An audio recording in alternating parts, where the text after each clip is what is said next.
Bonjour Alain. Bonjour. Que c'est bizarre, on se rencontre à 8 heures du matin ce matin, juste avant Noël. Non, en Il fait, n'y a c'est... qu'avec toi que je me lève aussitôt. Il y a vraiment qu'avec toi, hein. Ah bah écoute, l'avenir appartient aux gens qui se lèvent tôt. Voilà. Euh, et nous nous levons tôt ce matin pour parler de ton dernier livre, dont le titre est La crise de l'IT de 2020 et comment s'en sortir. À peu près, d'ailleurs, je ne sais pas exactement le titre, mais Si, c'est à si, peu c'est près ça en exactement le titre. substance. C'est bien le Oui, titre, pas de si, problème. c'est bien ça, c'est bien ça. OK. Euh, alors, donc, on est dans une crise de l'IT et donc, ça veut dire en fait une crise qui est peut-être un peu similaire quelque part à la crise qu'on a connue dans les années 90, un grand bouleversement de l'informatique, puis en même temps, une sorte de mix avec la crise de l'Internet. Enfin, il se passe quelque chose en ce moment.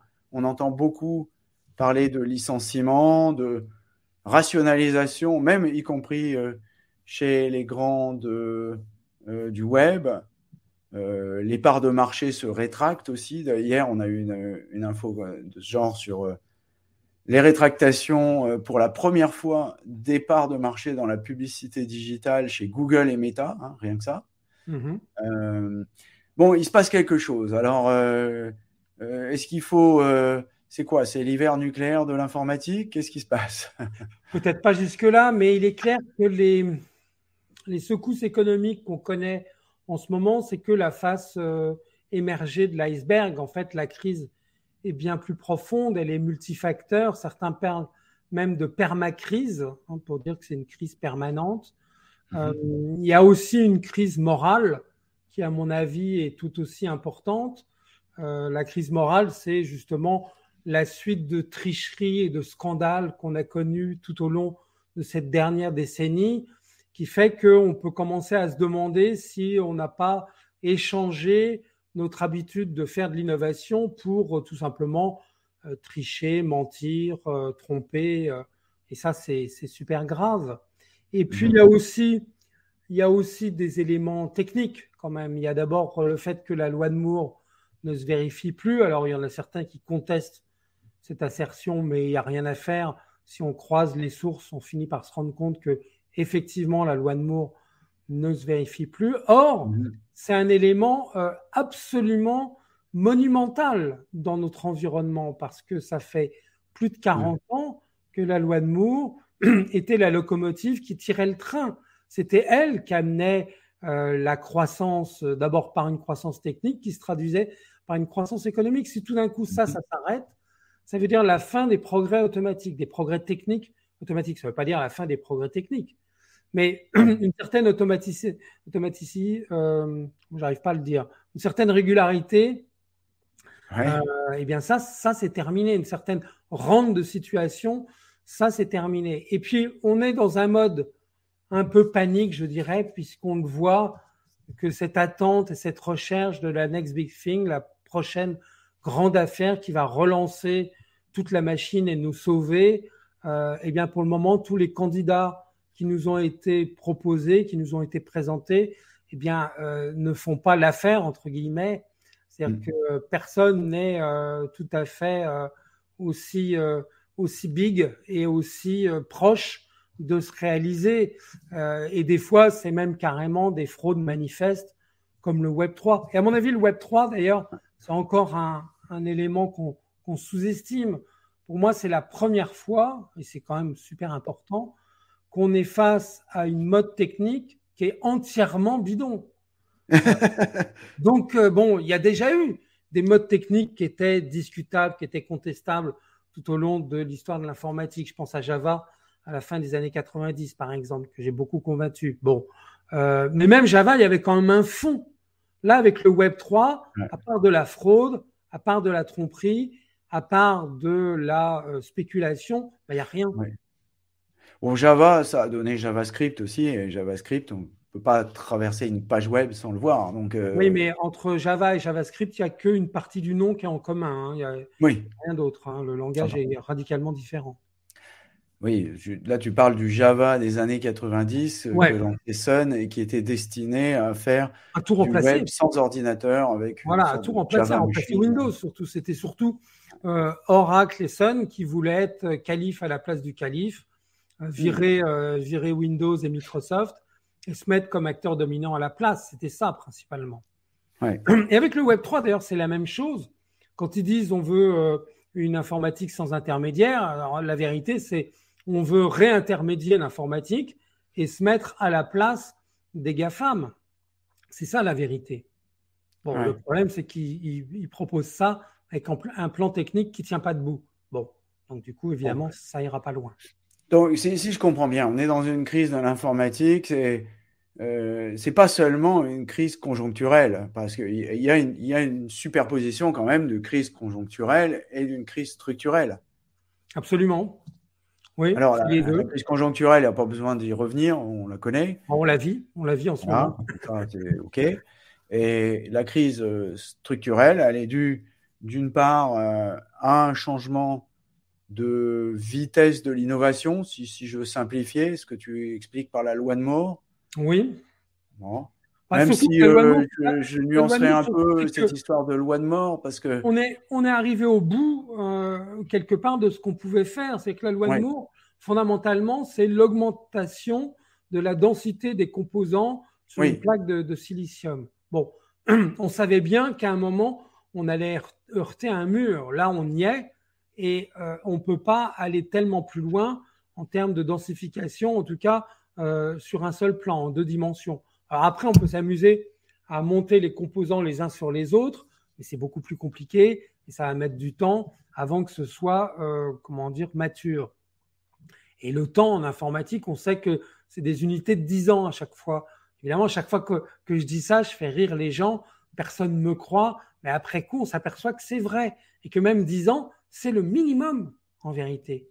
Donc, la crise structurelle, technique, c'est effectivement la fin de la loi de Moore, mais l'autre crise, c'est cette espèce d'hystérie qui nous fait basculer d'une mode technique à une autre, même si elles sont absurdes, même si elles sont sans fondement.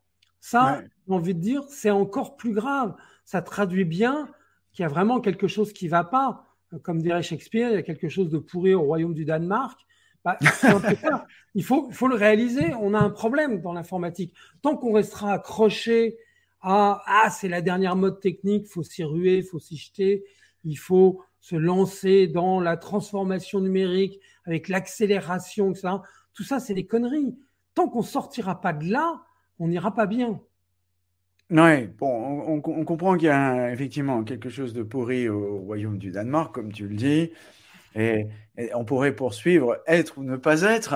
L'informatique est effectivement dans une période assez troublée, mais quelque part, je dirais c'est aussi un marché où on nous vend du rêve, des fois peut-être des cauchemars, des fois des élucubrations. Souvent, on va y revenir, beaucoup d'effets démo. Ça, c'est un grand classique Énormément même. depuis toujours, hein. C'est quelque chose qui m'a toujours fasciné et qui ne date pas d'aujourd'hui. Bon, j'ai connu ça dans les entreprises, dans les temps immémoriaux des dinosaures, dont je dirais même pas la date, parce que c'est pas la peine, ça va effrayer J'ai tout le connu, monde. j'ai connu Et aussi, t'inquiète pas. je me souviens d'une belle application qu'on faisait dans la boîte où je travaillais, qui en plus était une boîte d'informatique. C'était l'époque où on lançait des grands systèmes d'information pour tout réformer. Un projet qui a duré 8 ans, qui, qui, c'était ça, ouais. Et un projet qui coûtait 8 millions de dollars de l'époque. Donc, c'est comme si on en dépensait 80 aujourd'hui. Exactement. Et tous les ans, on s'apercevait du constat, enfin, on faisait le constat de l'échec, bien sûr. Et tous les ans, on remettait au pot parce qu'on avait certainement que la personne qui avait voté les 8 millions de dollars avait peur qu'on lui demande pourquoi il les avait votés. Donc, il en remettait 8 pour être sûr que, comme ça, on lui reposerait la question plus tard, et si possible, le jour où il serait parti. Mais ce qui était fabuleux, c'est qu'au bout des 8 ans, eh bien, il n'y a jamais eu une ligne de code qui a été pissée. On a l'impression de revoir le Web 3, sauf que le Web 3, là, c'est sur une échelle beaucoup plus large, parce que là, on parle de quelque chose de planétaire, avec une sorte de, je dirais, supercherie peut-être, enfin, du moins dans les mots, ce qui ne veut pas dire qu'il n'y a pas rien derrière, hein. Il y a des choses derrière, il y a le web. Moi, j'affirme qu'il n'y a rien derrière. Pardon? Moi, j'affirme qu'il n'y a rien derrière. Non, derrière le Web 3, il n'y a rien derrière, mais derrière je dirais, un renouveau du web autour enfin, tout moins d'innovation sur un temps beaucoup plus long, avec du web immersif. Là, il y a des choses qui arrivent. Oh, oui, oui, il y a des choses qui arriveront. Qui arriveront, oui, bien sûr. Et qui mettront qui sont les vraies choses intéressantes, d'ailleurs.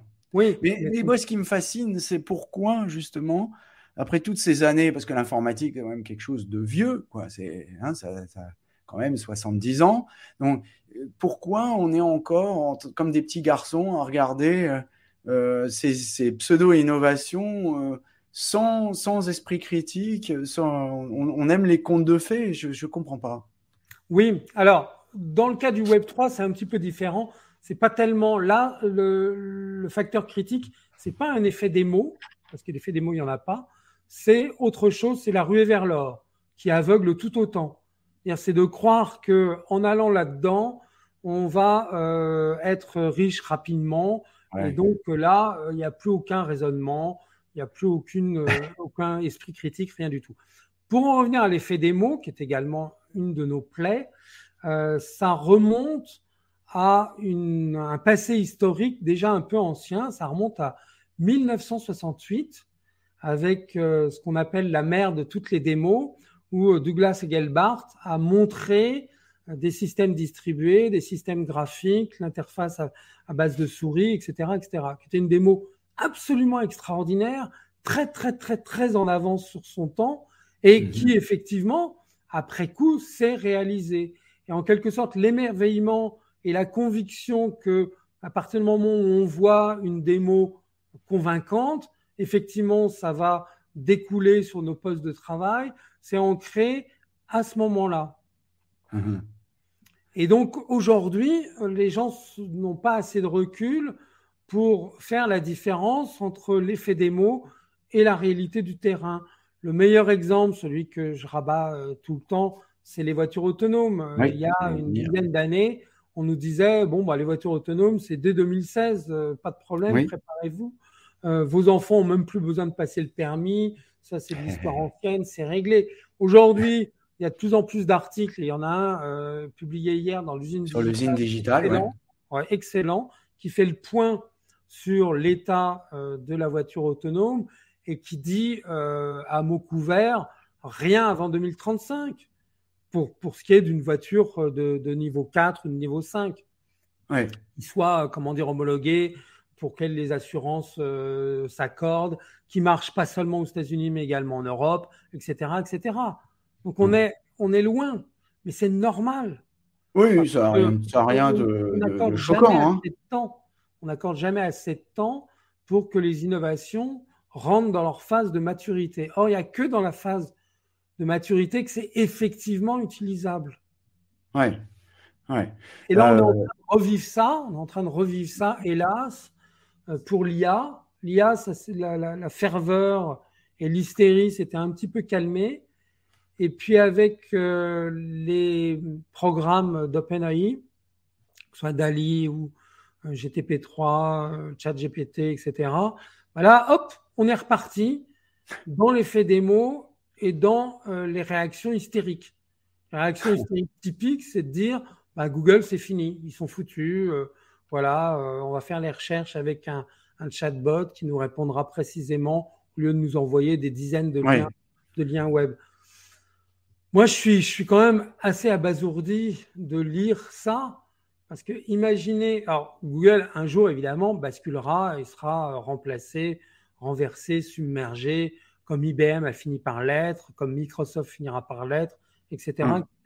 Mais c'est pas pour demain, c'est pas pour tout de suite, parce que même si les résultats de Google là sont plutôt en berne, c'est quand même un des géants de notre présent. Ouais, ils ont encore un peu de cash. Ouais. Ok. J'ai mis le lien pour ceux qui sont intéressés par l'article sur les véhicules autonomes. Donc Excellent visenkatg.info/UD majuscule et voiture en minuscule. Alors, je vais corriger sur l'annonce de la voiture autonome. Je me souviens, j'étais tout gamin, dans les années 70.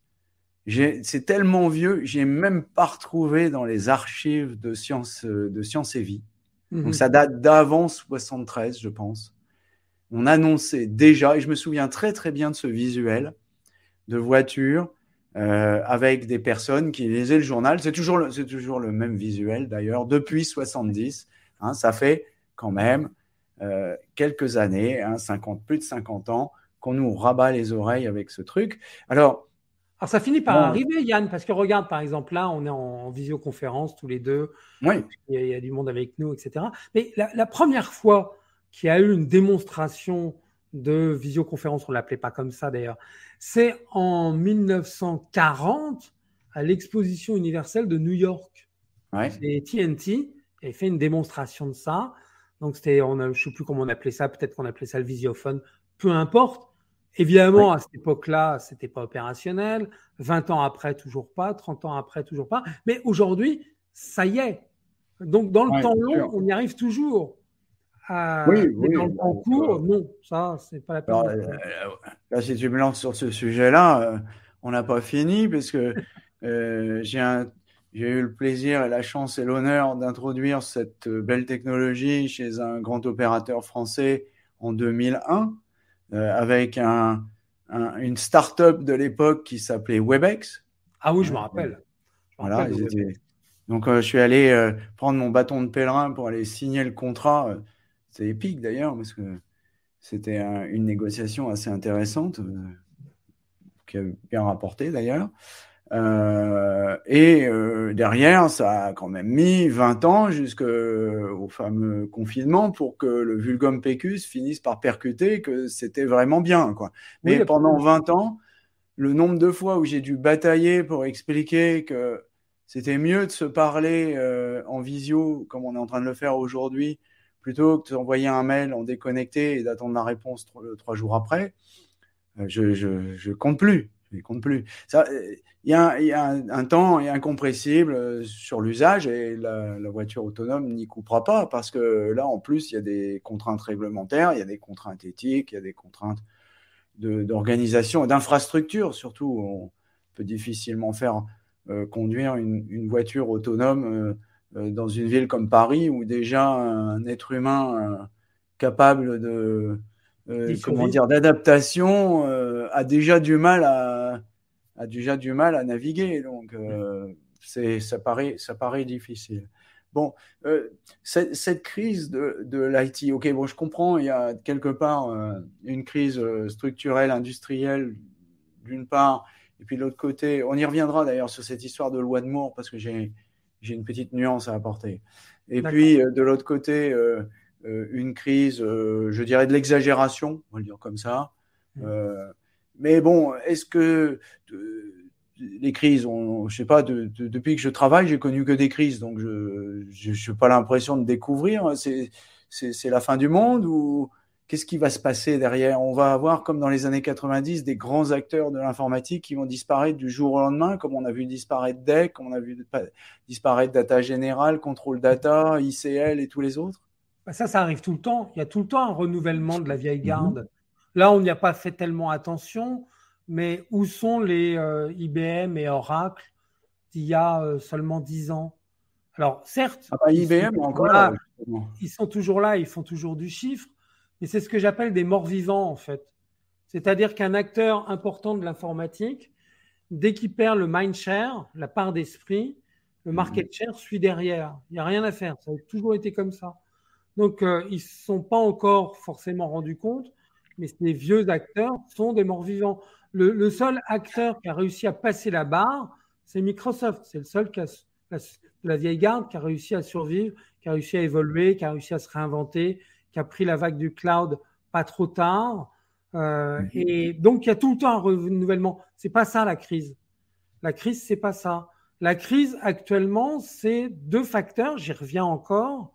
C'est bon, l'arrêt de la loi de Moore et puis cette espèce de panique autour de la nouvelle grande affaire qui qui ne vient pas. Hein. C'est en attendant Godot et Godot ne vient pas.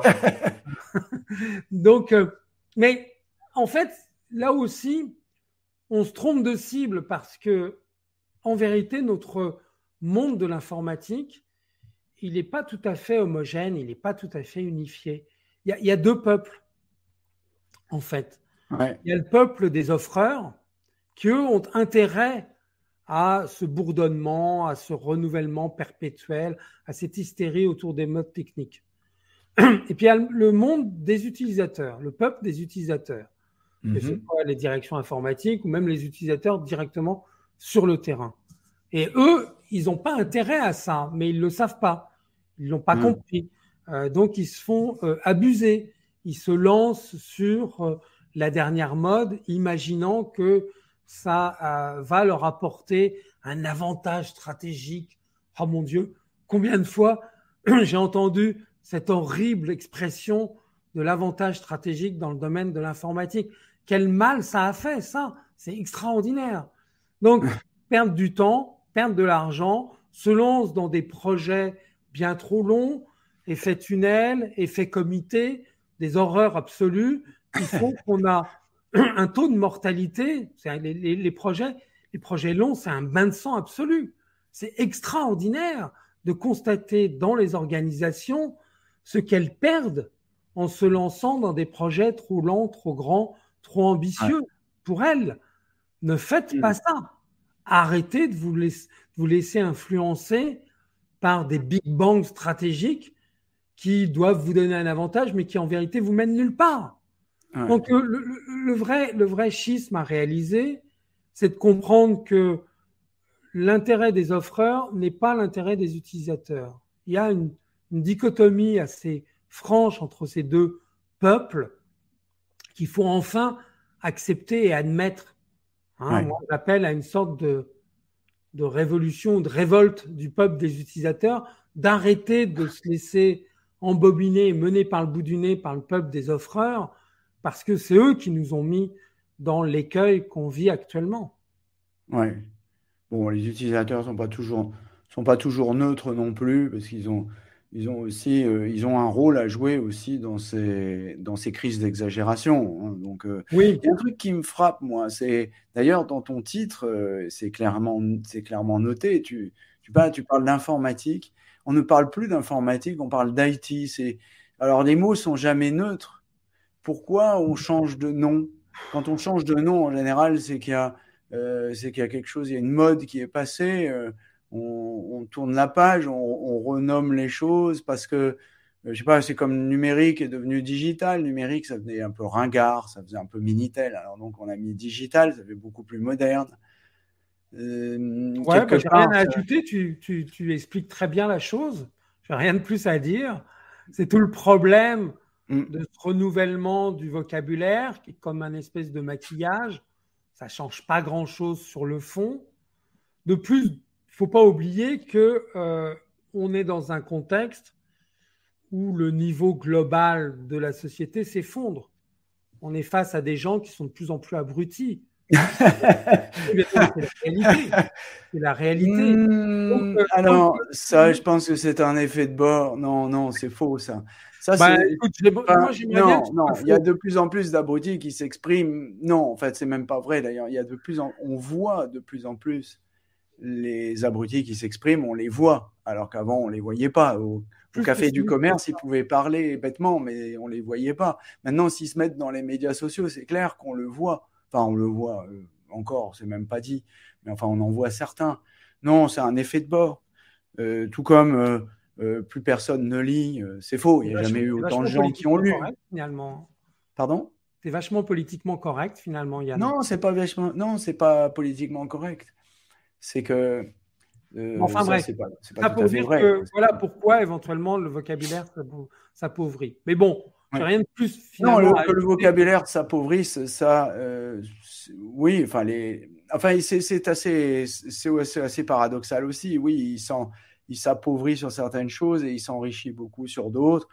Tu as tout un langage, comment dire, toutes des expressions, comme ils appellent ça urbaines, qui sont qui sont très, très riches et très nombreuses et qui viennent, et qui viennent en plus. Alors, attends une seconde, on va revenir sur l'informatique. Grégory Maubon nous dit les sociétés informatiques, encore plus les boîtes de conseil vendent du confort. Est-ce étonnant que les utilisateurs soient séduits? La réponse est dans la question. Grégory l'a très bien formulé. Il n'y a rien de plus à dire. Effectivement, c'est toujours des promesses sucrées, en quelque sorte. La bonne manière de vendre, c'est de dire ce que les gens ont envie d'entendre. Donc, il est clair que faire appel à la sagesse, au discernement, ce sont des paris osés. Ouais. Et pourtant, c'est quand même la seule façon de s'en sortir. Parce que dans le titre de mon livre, il y a « Et comment s'en sortir ?» Parce que je propose quelque chose. Voilà. Alors, un peu de positif. Ouais, un peu de positif. Ce que je propose, c'est ce que j'appelle l'informatique raisonnée.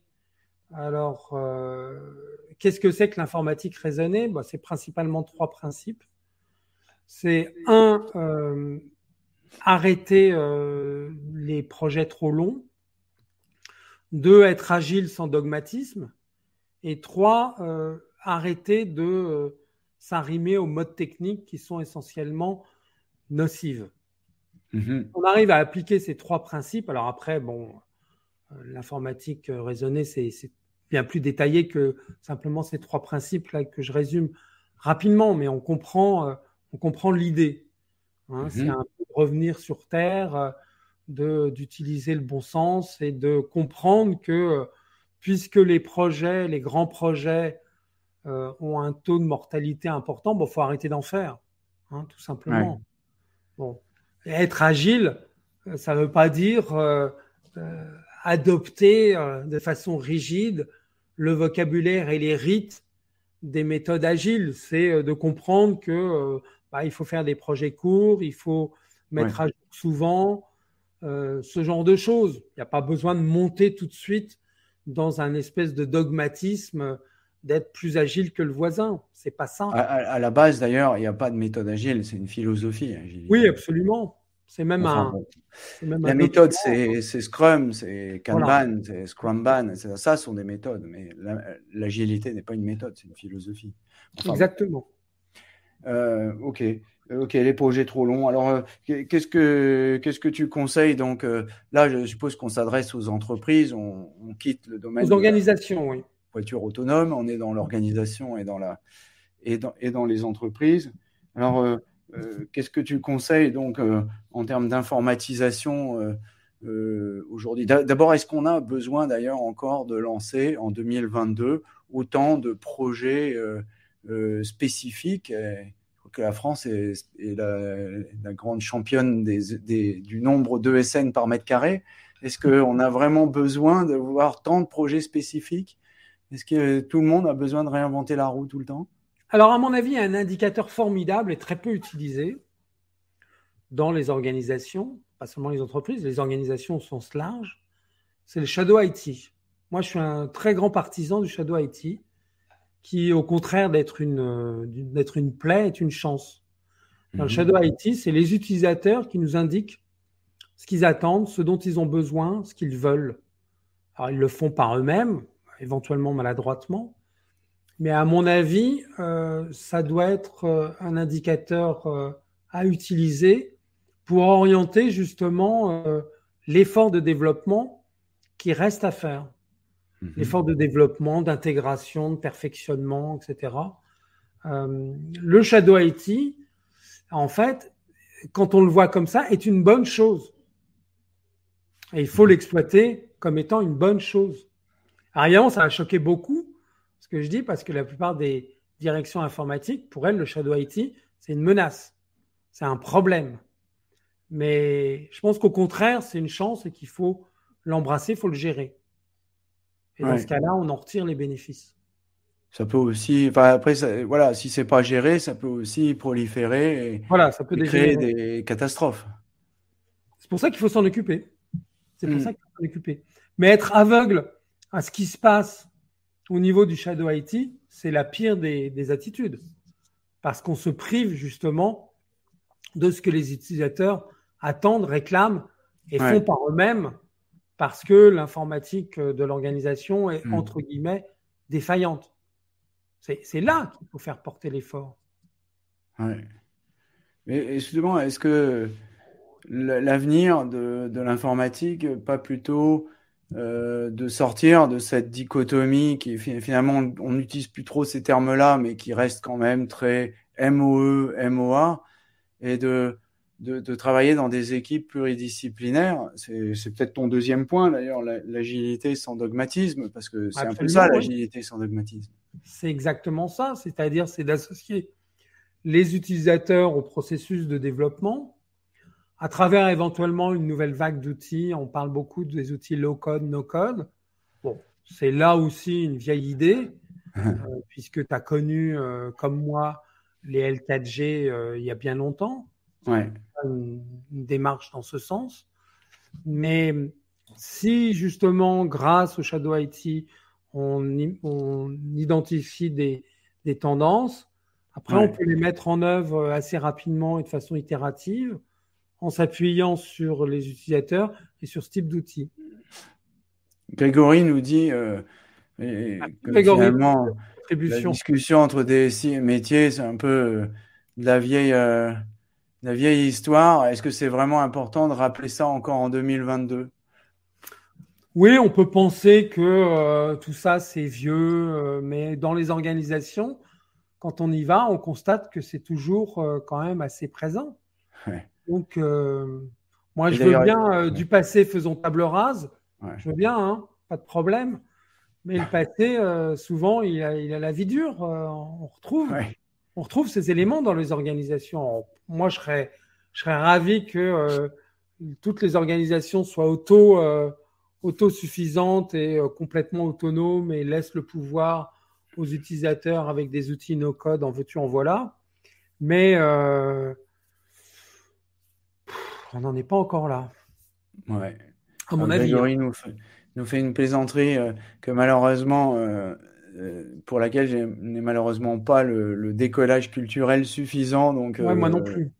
Il faudra nous expliquer, Grégory. Oui, je pense que cette histoire entre DSI et métier, en fait, on retrouve ça partout. On retrouve ça partout. On a ça aussi entre vente et marketing. À chaque fois, on nous dit non, mais c'est fini. Maintenant, la vente et le marketing travaillent ensemble. C'est comme mais non, le métier et l'informatique travaillent ensemble.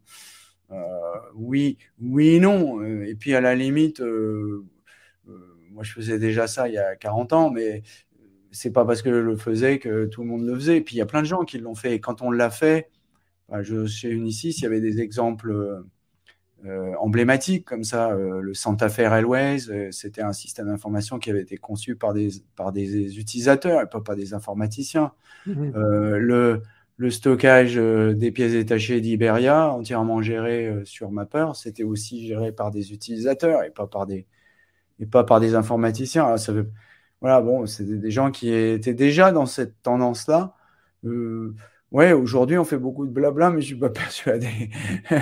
pas persuadé que ça soit bien meilleur qu'avant, en fait. Mais c'est une bonne question. En plus, l'évolution technique et organisationnelle, elle est très cyclique. C'est-à-dire qu'il y a des cycles et puis il y a des contre-cycles. On revient en arrière. Certaines vieilles idées sont finalement ressuscitées, remises au goût du jour. Donc, faut se garder de jeter à la poubelle tout ce qui n'est plus à la mode parce que ça revient à la mode. Mais pour revenir sur ce sujet-là, plutôt que de se demander si c'est la question et de savoir s'il faut discuter entre DSI et métier, est-ce qu'on pourrait pas être un peu plus radical? Est-ce qu'on a encore besoin de DSI aujourd'hui? Oui, parce que par exemple, regarde. Ouais, mais regarde, avec le cloud, la promesse c'était externaliser votre infrastructure. Ça va être formidable, ça va être merveilleux et ça va être moins cher. Bon, tu remarqueras que, et tu connais bien, qu'à chaque fois qu'on propose un changement dans l'informatique, on promet que ce sera moins cher et ça l'est jamais. Bon, peu d'importance. On s'est aperçu que le cloud demandait à être géré. Mauvaise surprise. Parce que sinon, en fait, c'était bien plus cher. bien plus cher parce que le cloud a un aspect un peu open bar qui est formidable techniquement, mais laisser couler les robinets, quand on reçoit la facture, on a une mauvaise surprise. Ouais, le fameux multi-cloud. Ouais. Voilà, donc on s'est aperçu que non, on a besoin d'une entité, que ce soit DSI, on l'appelle comme on veut, aucune importance, qui surveille quand même un peu comment ça se passe, comment ça marche, comment ça s'organise, comment on fait les sauvegardes, comment on va payer tout ça, etc. Donc, moi, je veux bien que la DSI à l'ancienne se soit dépassée, mais quand on s'en prive complètement en croyant les promesses des fournisseurs, on a des mauvaises surprises. Grégory nous ramène au positif, il a bien raison. Oui. D'ailleurs, on va finir sur cette note positive, si tu es d'accord, oui. On va essayer d'atterrir avant le moins le quart. Et soyons optimistes, voilà ce que j'aime. Quelles sont les prochaines bonnes étapes à encourager?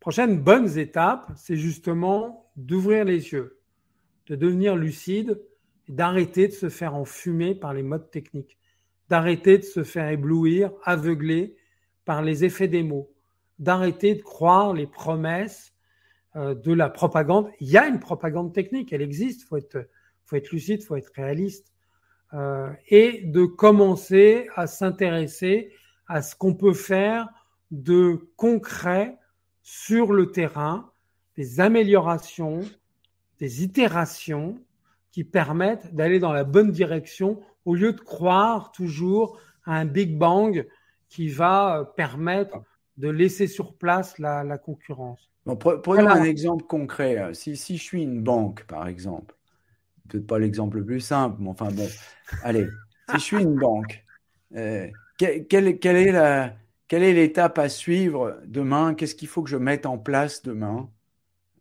en informatique qui soit simple, itératif, qui apporte des résultats, qui soit positif?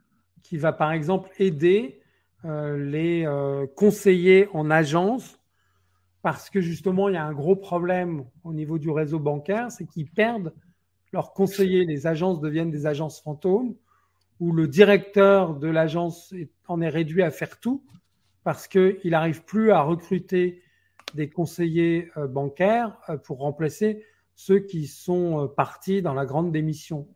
Donc, faire des outils simples qui aident ces gens-là, ça permettrait éventuellement de garder ceux qui sont encore là. Mais, c'est très concret, finalement, la bonne chose à faire pour répondre à Grégory, la première bonne chose à faire, c'est peut-être revenir à des choses simples, qui sont des choses basiques en informatique, c'est regarder le processus client et voir comment on peut l'améliorer. Et Dieu sait que si je prends le domaine bancaire, il y a beaucoup de choses à faire dans l'utilisation de l'informatique, une meilleure utilisation de l'informatique. Il y a eu des progrès quand même. Bon oui, incontestablement, surtout dans le temps long. Il y en a eu, mais il y a encore des améliorations à apporter, simples, sans aller faire des élucubrations sur la blockchain ou je ne sais pas quoi. Mais bon, quoique, j'en sais rien, il y a peut-être des choses à faire aussi dans la blockchain. Non, mais bien sûr, le gros problème qu'on a aujourd'hui, c'est que trop souvent, la nouveauté technique du moment est promue comme étant tout pour tous. C'est absurde. Et c'est même dangereux, c'est nocif. Imaginez qu'on va mettre toute l'informatique sur la blockchain, c'est un bon moyen de la bloquer pour un bon moment, sans jeu de mots. Parce que la blockchain, elle présente certains avantages pour certains types d'applications, c'est assez étroit d'ailleurs, mais certainement pas bonne pour tout. Pareil pour l'IA. Imaginez qu'on va tout faire à travers l'IA, c'est absurde. L'IA, on s'aperçoit seulement, on n'a pas encore beaucoup de recul technique sur le machine learning, on s'aperçoit seulement en ce moment de la primauté, le côté primordial des biais dans les volumes de données d'entraînement. Bon, il a fallu un certain nombre d'années pour se rendre compte de ça. C'est-à-dire votre système d'IA, il sera aussi bon que ce que valent vos données d'entraînement. Ouais. On aurait pu le dire, hein, même sans aller à l'école. Mais enfin, bon, on a fini par s'en rendre compte. Ouais. Mais Bon, bah voilà, il faut arrêter de croire que les nouveautés techniques vont permettre de faire table rase, de tout recommencer et que ça va être formidable, merveilleux, etc. J'ai j'ai du mal à réaliser que je suis encore en train de dire ça. Ça Ouais. fait des années et des années que je rabâche continuellement les mêmes choses, que je prêche dans le désert. Des fois, c'est un peu décourageant. Ouais, Grégory dit, oui, je travaille depuis 15 ans en réalité augmentée, j'ai l'habitude des promesses non tenues. Exactement. Ceci dit, ça finira par déboucher. Ça oui, finira par bah, déboucher. Mais simplement, il va falloir lui accorder encore du temps. Là des aussi, on est dans le temps long. des applications concrètes et industrielles en réalité augmentée, il suffit d'aller dans l'armée, vous allez en trouver plein, hein. Oui, enfin bon, Mm. là aussi, on voit des contre-exemples parce que, par exemple, le casque HoloLens que Microsoft a vendu à l'armée américaine, pour le Mhm. moment, c'est une grosse cata. C'est-à-dire, ça marche pas, ça tient pas sur le terrain. Oui, Enfin, oui. c'est Mais je l'horreur parlais absolue. de matériel plus frustre, Ouais. mais plus industriel. Et dans mon livre, justement, dans mon dernier livre, je mets en avant des innovations à venir à relatif court terme. Par exemple, le web immersif, on commence à en avoir des aperçus. Par exemple, avec les nouvelles fonctions de Google Maps que Google commence à distribuer par pincette, puisque pour le moment, c'est disponible qu'à New York, et puis ça commencera sur les autres capitales.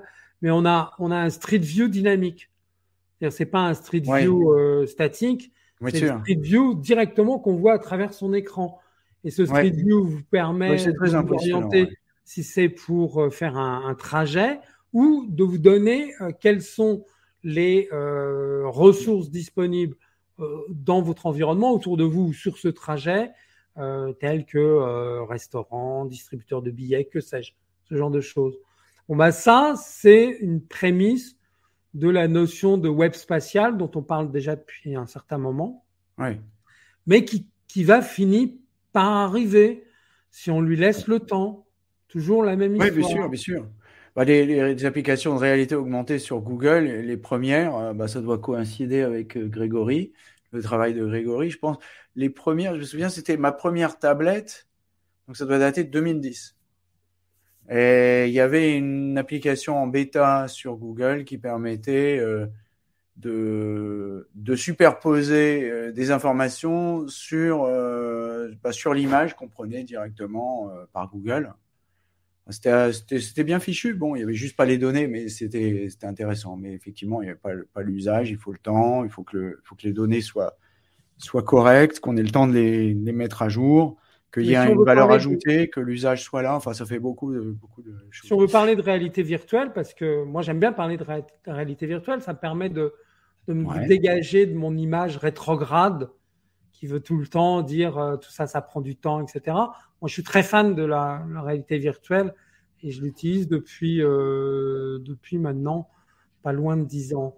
Mais ce que j'ai constaté, c'est que les applications de réalité virtuelle qui fonctionnaient bien dans le domaine du jeu vidéo, par exemple, c'est celles qui étaient conçues dès le départ pour la VR. Si vous Mhm. voulez, tous les programmes qui sont adaptés pour la VR, ça donne rien. C'est pas bon. Mm. Et pour le moment, il y a très peu de hits. Il y a pas encore de killer D'accord. apps. Il y a une application en Ouais. VR qui donne vraiment envie d'utiliser et d'acheter des masques de réalité virtuelle. Pour le moment, la meilleure de toutes, et c'est une surprise, c'est une application gratuite, c'est Google Earth VR. C'est extraordinaire, Google Earth Mm, VR. mm. C'est vraiment la meilleure de toutes. Et ça fait quand même un moment qu'elle est disponible. Donc on voit bien que là, on patine, qu'on n'arrive pas encore à passer la barre du moment où on aura une Bon, killer app qui ok. fait que les gens disent oh là, bon sang, je veux ça. Ok, on comprend bien sur la réalité virtuelle. Alors on a un peu dérapé. Allez, je te laisse 3 minutes, allez, pour conclure. Euh, Moi, j'aimerais bien revenir quand même et on va finir là-dessus, sur le buzz du moment, sur le fameux chat GPT-3, euh, qui a mis tout le monde, le petit monde des exégètes de LinkedIn en émoi. Alors, qu'est-ce que tu peux nous dire en 3 minutes là-dessus? Et juste avant, je répète le lien pour accéder au livre sur Amazon, visemktg.info/. Je l'ai mis en minuscule, crise IT en minuscule, et vous arrivez directement sur la page du livre. Voilà, 3 Eh minutes bien, pour...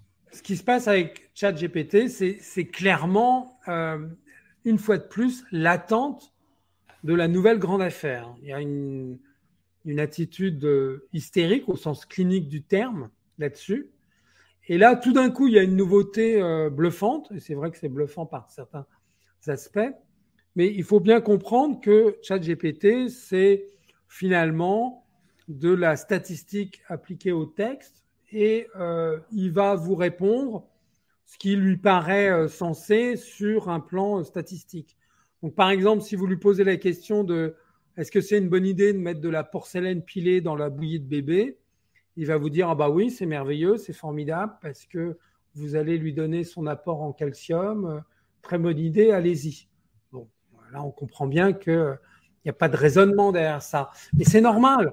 Les systèmes d'IA n'ont pas de notion de contexte. Ils ne comprennent pas de ce dont ils parlent. C'est uniquement, comment dire, un travail de statistique sur les textes. Donc, il ne peut pas y avoir de fond. Alors, pour le moment, on est bluffé parce qu'on joue avec, mais les applications concrètes de ces programmes, à part, par exemple, pour les artistes, pour réaliser une couverture de livres à partir d'Ali plutôt que de faire appel à un illustrateur qui coûte effectivement cher, mais qui permet d'avoir un apport qu'une machine ne s'apportera jamais, est incomparable. Donc, avec cette nouvelle vague, on est typiquement à la fois dans l'hystérie de la nouvelle grande affaire et dans l'effet des mots. Et je dirais qu'on n'a rien appris. On n'a rien appris. Ça fait des années et des années que se répète ce phénomène. Des effets des mots, on en a tout le temps. Et c'est d'ailleurs le seul volet de l'histoire qu'on connaît, qu'on met en avant. La propagande technique ne parle jamais de la façon dont ça se conclut. Récemment, Google a fermé son service Duplex. Google Qui Duplex. avait été à l'origine d'un effet démo formidable en 2018. Et tout le monde était d'accord pour dire que c'était merveilleux, formidable, que ça allait changer en profondeur la possibilité d'utiliser un robot pour faire des tâches sans qu'on s'en occupe. Et ben finalement, Duplex, ça n'a pas donné ce qu'on attendait. Mais ça, on n'en parle jamais. Ça, on n'en parle jamais. On ne parle jamais de ce genre d'échec. Récemment aussi, il y a IBM et Merckx qui ont arrêté leur système TradeLens, qui était de la logistique sur blockchain. Là encore, quand ils l'ont annoncé, tout le monde dit bah voilà, c'est merveilleux, c'est la preuve que la blockchain, ça peut être utilisé pour des cas concrets, des applications importantes, etc. Est-ce que tu as vu passer l'écho de l'arrêt de TradeLens par IBM et Merckx? Alors, je crois que je l'ai vu passer parce que tu l'as partagé, moi, mais sinon, je ne j'en l'aurais pas vu passer, non. Voilà, Non, il y a rien. on a ça tout le temps, en fait. Tout le temps la même histoire. C'est de la propagande à sens unique. Uniquement dans le sens de c'est formidable, c'est merveilleux, ça va tout changer. C'est des conneries. Ça correspond aussi de la part du public des journaux à une envie de voir des choses positives et donc parfois mais pas ils font que la moitié du boulot, là. Pardon? Ils font que la moitié du boulot aussi, en faisant ça. Ouais, en mettant en avant que les annonces. Il faut aussi parler de comment ça se concrétise ou pas. Ouais. Parce que là aussi, il y a une mortalité extraordinaire. Ouais, bon, peut-être que tout ça, c'est dû au fait. Le problème étant moins qu'on ne parle pas tous les jours des choses qu'on arrête, parce que bon, une fois qu'on les arrête, effectivement, il n'y a pas grand-chose à raconter, mais plutôt qu'on monte en épingle des choses qui ont moins d'intérêt que finalement qui ont moins d'intérêt que ce qu'on leur donne dans les journaux. Bon, il y a peut-être ce fameux effet du chercheur d'or. Bon, voilà. Bon, il faut laisser peut-être rêver un peu les gens. Ils aiment bien rêver. En fait, c'est ça. Ou vendre du rêve. Oui, enfin, bon, il n'y a pas forcément même... de mauvaise intention derrière ça. Ce que je veux dire, c'est que c'est pas une théorie du complot, quoi. C'est simplement que les gens ont envie de rêver, quoi. Voilà. Oui, mais enfin bon, on a vu les conséquences aussi. Et là, une bonne conclusion de Grégory, qui a la tête près du bonnet. Est-ce que vous savez vendre un truc qui ne marche pas?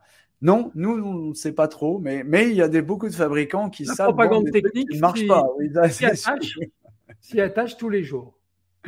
Il y a beaucoup d'exemples de trucs qui ne marchent pas et qui ont été vendus, Grégory. Beaucoup, beaucoup.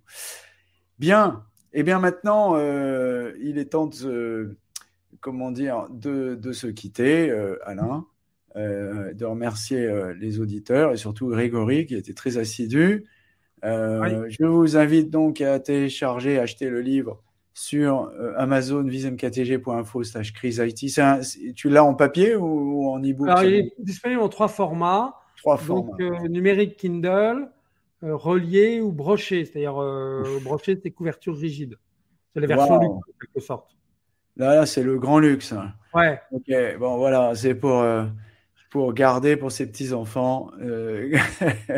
Vous pourrez leur offrir à Noël. Toujours une version brochée maintenant, parce que dans ma bibliothèque, ça a plus de gueule. Ok, bah merci Grégory, c'était sympa aussi d'échanger. Merci Alain, c'était sympa. Yann. Et je précise que j'ai écrit la préface du bouquin. Donc très bonne préface. Et c'est également toi qui es à l'origine du titre. Hein, parce que moi, mon titre était plan-plan, n'était pas terrible. J'ai donné ma petite pierre à l'édifice. Voilà. J'espère que c'était utile. Voilà, bon, en tout cas, effectivement, c'est un livre qui est important pour revenir sur Terre. Merci Jérôme et merci à toi Alain et à bientôt. À bientôt.